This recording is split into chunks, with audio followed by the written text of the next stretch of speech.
এ যেন কোনো দক্ষ শিল্পীর তুলিতে আঁকা কোনো নান্দনিক ছবি। রাজশাহী পয়েন্টে পদ্মা নদীর ঠিক মাঝখানে জেগে ওঠা এই চরের জনবসতির এই চিত্র একেবারেই অন্যরকম। এই চরটি দেখতে যতটা কাব্যিক, নামটা ঠিক ততটাই গদ্যময়, গতানুগতিক।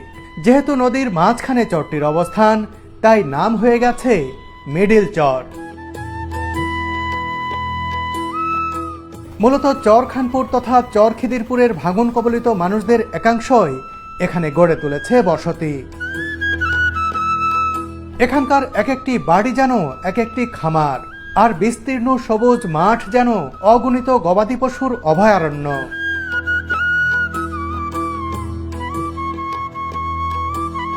আসলে গবাদি পশুপালনই এই চরের মানুষের জীবিকার প্রধান উৎস। রোদ বৃষ্টি ঝড় মাথায় নিয়েই এই চরের মানুষেরা চালিয়ে যাচ্ছে বেঁচে থাকার সংগ্রাম। আপনি জীবনটা কি সুখে কাটালেন নাকি দুঃখে? সুখেই কাটে আমাদের জীবন। সুখেই কাটছে। এত কষ্টের পরেও যখন একটা মানুষ বলে যে আমরা সুখেই কাটিয়ে দিয়েছি, চিন্তা করুন, প্রকৃত সুখী মানুষ দেখতে হলে এরকম জায়গায় আসতে হবে।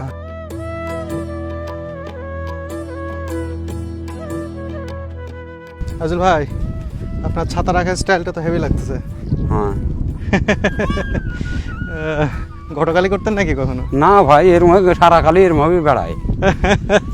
নদীতে মাছ মারতে গেলে এরকম পিঠে পরে ঝুলাই নিয়ে থাকে।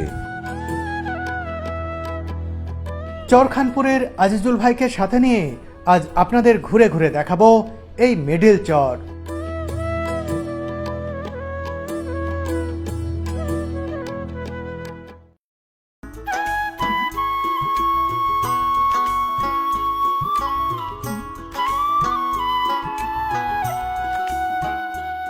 চরখানপুরে আজিজুল ভাইয়ের বাড়িতে ভরপুর মধ্যাহ্নভোজ আর বৃষ্টিমুখর দারুণ এক মুহূর্ত কাটিয়ে বিকেলে আমরা রওনা দিলাম মিডিল চরের দিকে। বৃষ্টি পুরোপুরি এখনো থামেনি, দু এক ফোঁটা পড়ছেই। এই যে আজিজুল ভাই দেখেন আপনার কথা সাথে বলছিল, রয়েছে। এই মুরব্বী, কে? এই যে এই মুরব্বী আপনার কথা বলছিল। কি বলছিলেন? দাঁড়াও ভাই। কি বলছিলেন উনি? ও বুঝে যে কই ছেলেটা আসে না, আসবে না, এইসব বলে। মানে সবার সাথে সবার তো ভালো লাগে না, বুঝতে পারেন? কত লেটে? 180। আসসালামু আলাইকুম। ওয়ালাইকুম আসসালাম। ভালো আছেন? হ্যাঁ, আল্লাহ ভালোই রেখেছে, ভালোই আছি। আমার কথা নাকি জিজ্ঞেস করেন শুনলাম। হ্যাঁ, জিজ্ঞাসা করা যায়? আসলে আমি খালি জিজ্ঞাসা করবো, 14 জন খালি ভার্সিটির অফিসার শুনতে এসেছিল। তাই নাকি? হ্যাঁ, আইসে জিজ্ঞাসা করলো সহদিন যে এই বিকেলে উনি সত্য কথা বলে কথার। আপনার শরীর ভালো তো? হ্যাঁ, আল্লাহ শরীর ভালো রেখেছে, ভালো আছি।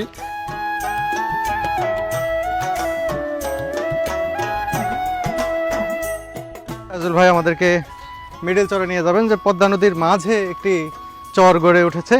যেই চরটি খুব বেশি দিনের নয়, হয়তো 10-12 বছরের।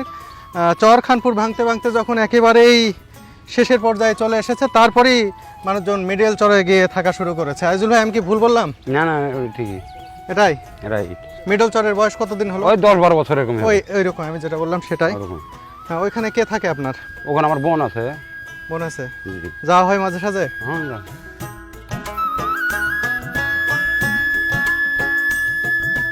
মিডিল চরে আমি একবার গিয়েছিলাম 2008 সালে। তখন সেখানে একটা বাড়ি ছিল। সেই আমি জিজ্ঞেস করেছিলাম সেই বাড়িতে গিয়ে, কহাবত। হ্যাঁ, যে এই বাড়ির মালিকের নাম কি? তখন বলছিল যে কহাবত। হ্যাঁ, কহাবত মান্নানের বেটা, চলে গেছে পরে। এখন তো ওই একটা বাড়ি ছিল, সেই একটা বাড়ি ছিল। হ্যাঁ, ঠিক। সেই একটা বাড়ি থেকে এখন কতগুলো বাড়ি হয়েছে? এখন মেলা বাড়ি হয়েছে। কত? মোটামুটি ওখানে 20-25 ঘর হয়ে গেছে, এইখানে মোটামুটি 50-60 ঘর হয়ে গেছে। তাই? দেখি, এমন একটি চরে যাচ্ছি, সেই চরে আমি 2008 সালে গিয়েছিলাম। আমি গিয়েছিলাম সেই সময় নিউ এজের সমৃদ্ধ মজুমদার দা আর কামরুজ্জামান শাহিন ভাই, আমরা 3 জনে মিলে গিয়েছিলাম। আজকে আবার যাচ্ছি অনেক দিন পর সেখানে।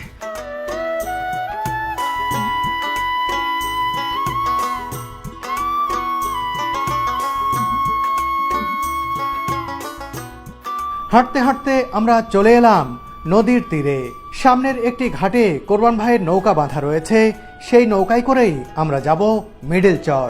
কোরবানকে বলেছিলেন যে আমরা আবার পার হবো আপনার নৌকাতে। হ্যাঁ হ্যাঁ, তাহলে সমস্যা নেই। জল থই থই পদ্মা নদী দেখে নাটোর থেকে আসা তুহিন ভাই কিছুটা ভয় পাচ্ছিলেন তা নিয়েই হাস্যরসে মশগুল আজিজুল ভাই। এখন এবার থেকে সাহস সাহস ধরে দেবো। আমি তো চাহা শুনো যে একবার বিকেল একবার সন্ধ্যা পর্যন্ত যাতে তুফান হয়, তাহলে কেন? তুহিন ভাই যে কি করে তাই দেখবো গাঙের মধ্যে। হ্যাঁ, তো মেঘটা ছুটে গেল।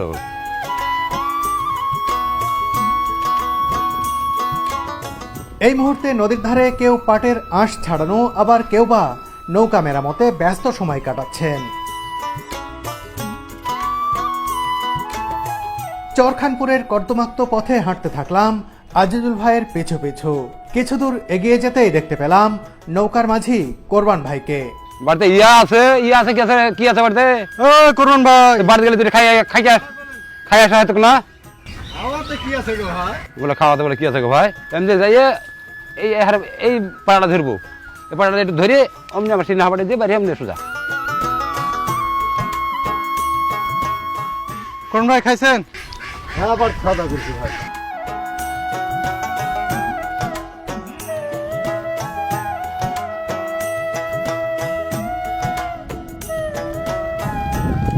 কি পানি কেমন? নামছি নিয়ে নিচে। নেমে একটা ডুব দিলেই তো হয়। দিনা একটু পায়ে আঘাত লেগেছে তাই নিচে নাম। ও আচ্ছা, ঠিক আছে ঠিক আছে। নদীর ধারে রাখা কোরবান ভাইয়ের ছোট্ট নৌকায় উঠে পড়লাম আমরা। চরখানপুর পেছনে ফেলে নৌকা ছুটতে থাকলো মিডিল চর অভিমুখে। যেতে যেতে মায়ার চর চরখানপুরের সৌন্দর্য দেখে নিলাম এক ঝলক।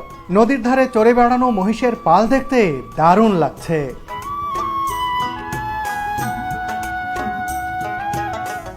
ডুবুচরের উপর দিয়ে ছুটছে আমাদের নৌকা। আর বেশিক্ষণ লাগবে না মিডিল চরে পৌঁছাতে।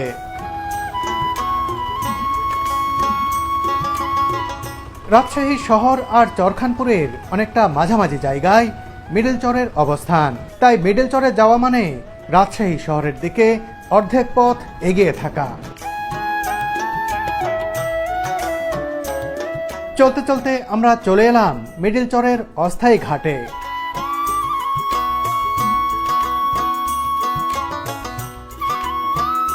আসেন ভাই। আজিজুল ভাই চলে আসছে নাকি? হ্যাঁ, মিডিল চরে চলে এসেছি।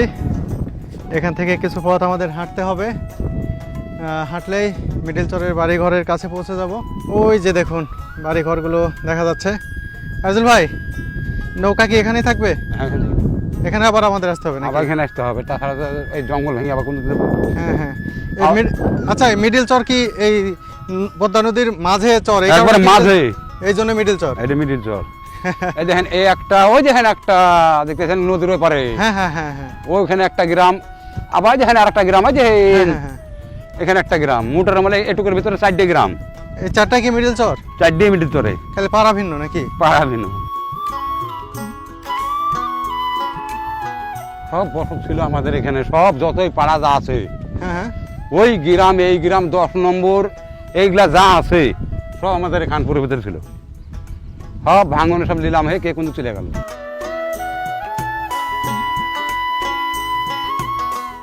চরের বসতির দিকে এগিয়ে যাওয়ার সময় সবুজ মাঠ ভর্তি গবাদি পশু দেখে আমি হতবাক হয়ে গেলাম।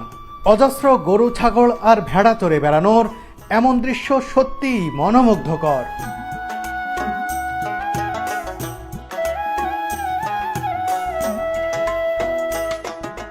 আজিজুল ভাই বললেন এই চরের প্রতিটি পরিবার কমপক্ষে 20টি করে গরু পালন করে থাকে।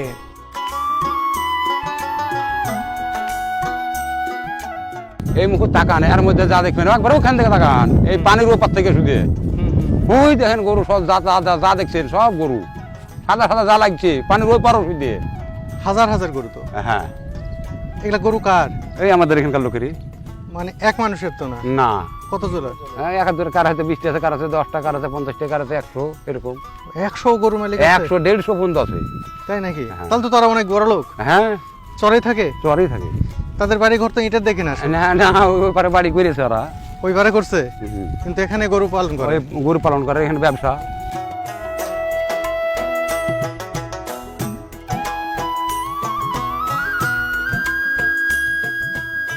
এই যে মিডিল চরের এক পাশ মানে গরু দিয়ে মনে হচ্ছে অন্ধকার হয়ে আছে।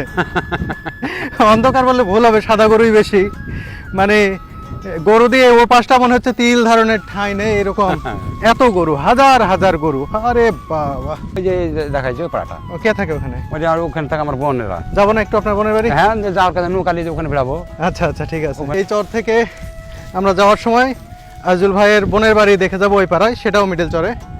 এই যে দেখুন মিডল চরে প্রথম বাড়িঘর দেখতে পাচ্ছি এখানে। এদিকে আরো অনেক বাড়ি কেবল শুরু হলো।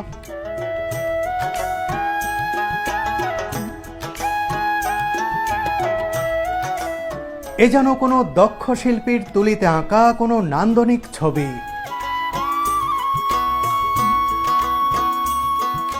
রাজশাহী পয়েন্টে পদ্মা নদীর ঠিক মাঝখানে জেগে ওঠা এই চরের জনবসতির এই চিত্র একেবারেই অন্যরকম।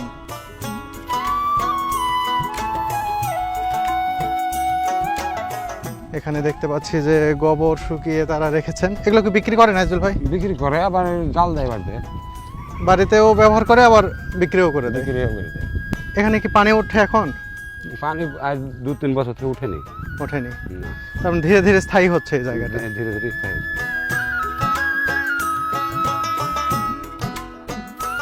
এই বাবা, এখানেও টিউবওয়েল, পানি ওঠে না? হ্যাঁ, পানি উঠে না, সব দেখে দেখে। ও তাই তো, দেখে দেখে।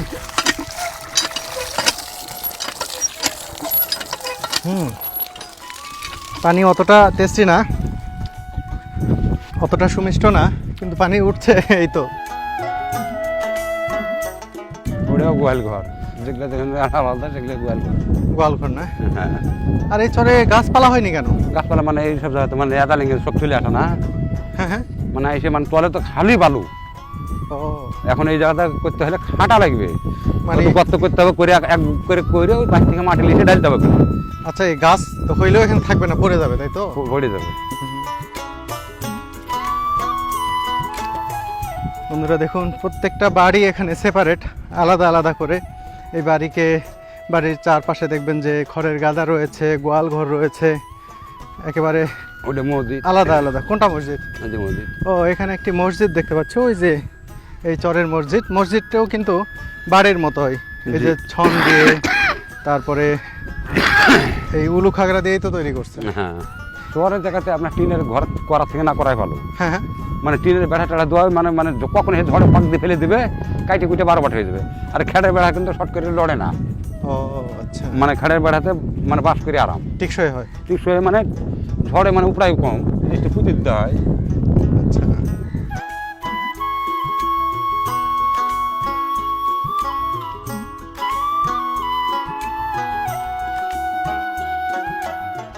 এই দেখেন আমার এই চরের মধ্যে ওই লোকের বয়স সব থেকে বেশি, ওই যে লোক হাঁটে এসেছে হ্যাঁ হ্যাঁ।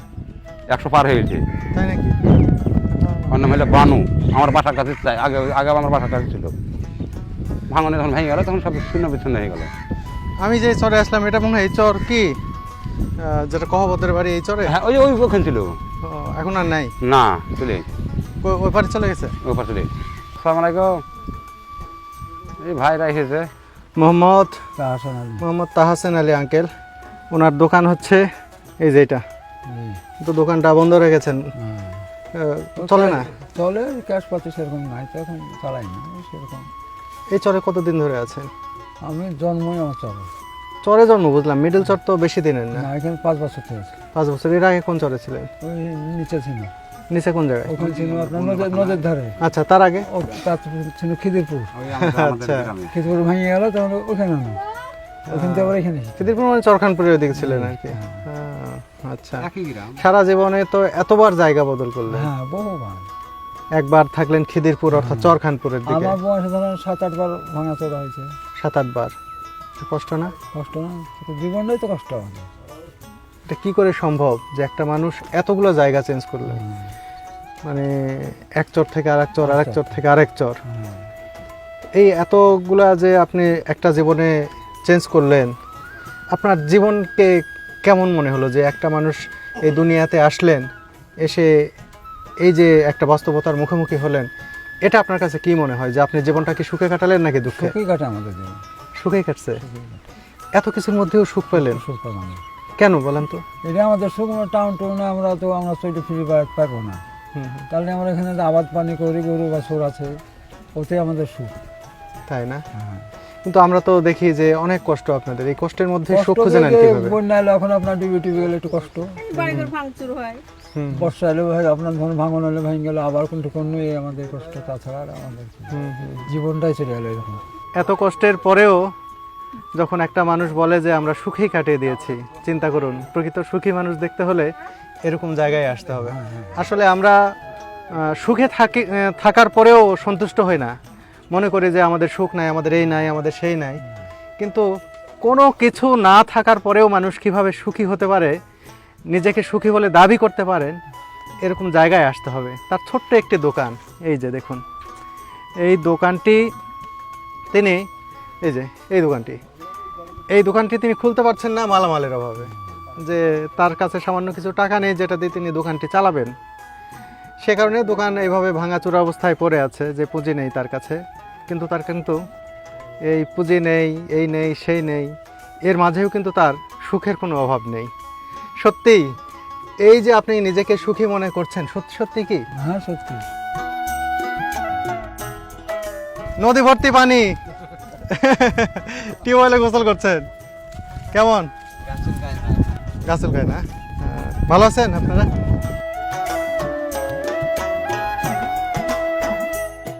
এই চরের প্রতিটি বাড়ি যেন আস্ত এক একটি খামার।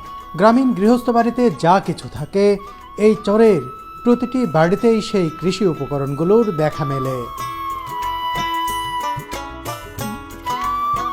একেবারে বিপরীত চিত্রও রয়েছে এই চরে। এখানে এমনও বাড়ি আছে যেখানে জীর্ণতা ছাড়া আর কোনো কিছুই নেই। বাড়িটার অবস্থা দেখুন, এখানেও মানুষ বসবাস করে। কি আজব, কোথায় মানুষ কিভাবে থাকে দেখুন। ঘরটা ছোট্ট একটি ঘর, দাঁড়ানোরও অবস্থা নেই এর ভিতরে। এটা আপনার বাড়ি? যে কেমন আছেন আপনারা? আমরা বেটা দূরে দূরে বেটা আছে, বেটা ঠেনে আনি টেনে খাই। কয়জন থাকেন এখানে? মুরব্বীর আমি। তাই? যে এই আর কেউ নাই? না। ছেলেরা কোথায় থাকে? ছেলের একটা মোহনপুর, একটা পুঠিয়া তারাপুর, একটা ডাসমারি, আর এই যে একটা ছোট। ছেলেরা দেখে আপনাদেরকে? হ্যাঁ ছেলেরা দেখে দেখে গেলে গা। আচ্ছা, কিন্তু আপনারা দুইজন মানুষ, অনেক বয়স হয়ে গেছে, কিভাবে চলছে এই জীবনটা বলেন? কষ্ট হয়? কষ্ট হয়। সব কিছু কি পান জীবনে যা দরকার? ও গেলে বাজার করে আনতে হয়, আমি হাঁটতে পারছি না, যেতে পারছি না। এইখানে কতদিন ধরে আছেন?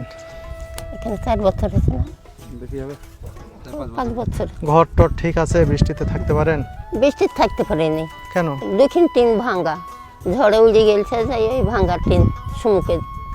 ভাঙ্গা টিন। যে দুপুরে কি খাইছেন? দুপুর রুটি খেয়েছি। কি রুটি? গমের রুটি। গমের রুটি কি দিয়ে খাইছেন? বউ মিষ্টি কেটেছিল। কি মিষ্টি? এই হালুয়া মিষ্টি। হালুয়া দিয়ে খেয়েছেন। আর রাতে কি খাবেন? যে ভাত আছে, সকালে ভাত রেঁধেছি। ভাত কি দিয়ে খাবেন? মাছের পুরপুরি। কি মাছ? এই মেলা রকমের মিশাইলি। এই নদী থেকে ধরছেন? জি। কে আঙ্কেল ধরছেন? ওই বেটা মারে জালে। আপনার ছেলে দিয়ে গেছে? হ্যাঁ। দেখি আপনার ঘরটা একটু দেখতে চাই, যে এত দেখে ছোট একটি ঘর, চলুন দেখি, আমাকে একটু দেখান। দেখেন, কিভাবে কোনো থাকেন? অসুবিধে নেই। আচ্ছা আচ্ছা, ছোট্ট একটি ঘর, এখানে দুজন মানুষ থাকেন, তারা শেষ বয়সে উপনীত হয়েছেন। ছেলেরাও তাদেরকে দেখাশোনা করেন, কিন্তু ছেলেরা এখানে থাকেন না। দূরে দূরে। দেখুন কিভাবে ঢুকতে হয় এর ভিতরে। এখানে চুলা রয়েছে, এখানে তারা রান্না করেন। দুই মানুষ জীবনের শেষ প্রান্তে এসেছেন, এখানে থাকেন। দেখুন তাদের কাপড় চোপড় এভাবে এখানে সাজিয়ে রেখেছেন তাদের দুইজনের। আর একটু পার্ট মানে ডিভাইড করা রয়েছে, যে এই অংশ হচ্ছে উঠোনের অংশ বা বারান্দার অংশ, এখানেই তাদের চুলা, আর এটা সম্ভবত তাদের থাকার জায়গা। আপনারা এখানে ঘুমান রাতে? হ্যাঁ, এখানে ঘুমাই। ও, এই বারান্দাতেই ঘুমান? হ্যাঁ। এখানে ঠিক এখানেই তারা ঘুমান, কারণ তাদের যে রুম, এর মধ্যে সম্ভবত পানি পড়ে। এই রুমে পানি পড়ে? এই রুমে পানি পড়ে, তেমন টিনের যে পানি পড়ে? যে এই যে টিনগুলো ফুটো, হ্যাঁ। কোন দিক দিয়ে পানি পড়ে বেশিরভাগ? এই যে এই জায়গায়, ওই যে এই জায়গায়। পানি পড়ে সেই কারণে কি এটা দিয়ে রাখছেন? হ্যাঁ এখানে তো বৃষ্টি আসছিল কিছুক্ষণ আগে, হ্যাঁ। সেই জন্য এটা দিয়ে রাখছেন, তাই তো? আর অনেক ফুটা তো দেখছি, এই যে সব জায়গায় দেখুন অনেক ফুটা। গুচ্ছ গ্রামের তিনটা, এগুলা দিয়ে পানি পড়ে না। তাহলে তো এগুলো একটু ঠিক করা দরকার। মুরব্বী মানুষের যে পা খাম হয়েছে, পায়ে কি হয়েছে আপনার? পায়ে গরুতে পাতুলি দিয়েছিল মুন্ডলে। ও, তাই আপনার পায়ে? আর না, মুন্ডলে। ও, মানে আপনার হাজবেন্ডের পায়ে? হ্যাঁ। এইরকম জায়গায়ও মানুষ বসবাস করেন। দেখুন কাপড় চোপড় স্তূপ করে রেখেছেন, এখানে কিছু সংসারের প্রয়োজনীয় জিনিস তারা রেখেছেন। দেখুন একটি ছাতাও দেখতে পাচ্ছি এখানে, কিন্তু ছাতাও তার ঘরের ছাদের মতোই, দেখুন এ4 ও4। এই ছাতা দিয়ে বৃষ্টি হয়, বৃষ্টি আটকায় না রোদ? বৃষ্টিতে এই ছাতা তো ব্যবহার করা যাবে না, রোদে করা যাবে। রোদে করা যায় না। হুম।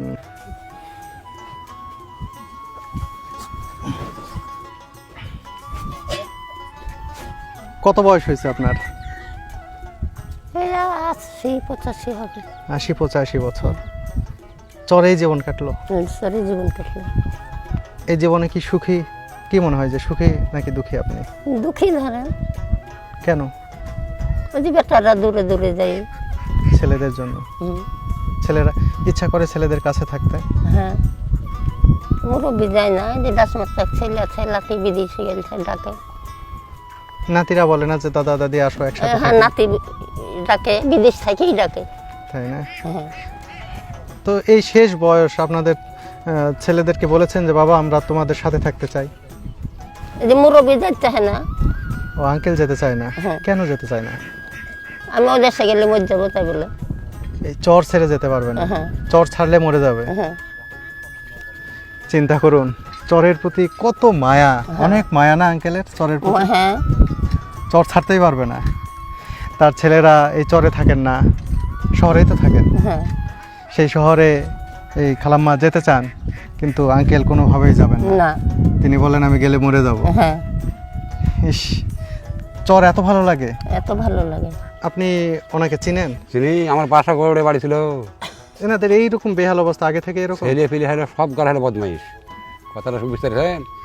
গরু বাছর যা ছিল সব গালা কাতসত করে খাই লিয়েছে। কারা? আর বেটারাই। তাদের কি গরু বাছুর ছিল? হ্যাঁ, আর গরু বাছর ছিল মেলায়। অবস্থা ভালো ছিল? ভালো ছিল। অবস্থা ভালো ছিল। আমার বাসার কাছে বাসা ছিল। কেমন মানে কি ছিল তাদের? জমি জায়গা সবই ছিল। তাই? এখন আমার জমির পাঞ্জরির জমি। মা সন্তানের কখনো দুর্নাম হোক এটা কখনোই চান না। আমি আসার পর থেকেই বলছি ছেলেরা তাকে দেখেন, ছেলেরা এই দেয়, ছেলেরা সেই দেয়, কিন্তু এই বাড়ি ঘর দেখে আমার কখনো মনে হচ্ছিল না যে ছেলেরা কিছু দেয়। টিন দিয়ে পানি পড়ছে, বাড়ির কি অবস্থা, শোয়ার জায়গা নেই। তার হাজবেন্ড যিনি তার আঙ্কেলের পায়ে গরু পা তুলে দিয়েছে, তিনি হাঁটতে পারছেন না, তার পায়ে সমস্যা। কি কষ্ট করে তারা বাঁচছেন, কিন্তু একবারের জন্য বলছেন না তার ছেলেরা তাকে সহায়তা করে না। আমি বারবার প্রশ্ন করেছি, বলছে না ছেলেরা দেয়, কিন্তু না গেলে দেয়। গেলে দেয়, না গেলে দেয় না। না। এটাই বিষয়। যে আবার আইজুল ভাই যেটি বললেন যে তাদের একসময় ভালোই জমি জমা সম্পদ ছিল, জমি জমা সব নদীতে বিলীন হয়ে গেছে ভাঙনে। তারপরে তাদের গরু বাছুর ছিল, সেগুলো ছেলেদেরকে দিয়ে এখন তারা একেবারেই নিঃস্ব। এই জায়গায় আমি ক্ষুদ্র মানুষ এখানে এসেছি, আমার পক্ষে সামান্য যেটা সম্ভব, হয়তো তাদের জন্য এটা কিছু না, কিন্তু আমার সামর্থ্যে যা কুলায় আমি তাদেরকে অবশ্যই কিছুটা হেল্প করে যেতে চাই এখন। আজুল ভাই, আপনার ছাতা রাখার স্টাইলটা তো হেভি লাগতেছে। হ্যাঁ। ঘটকালি করতেন নাকি কখনো? না ভাই, এরকম সারা কালি এরকম ভাবে বেড়ায়। নদীতে মাছ মারতে গেলে এরকম পিঠে করে ঝুলাই নিয়ে থাকে।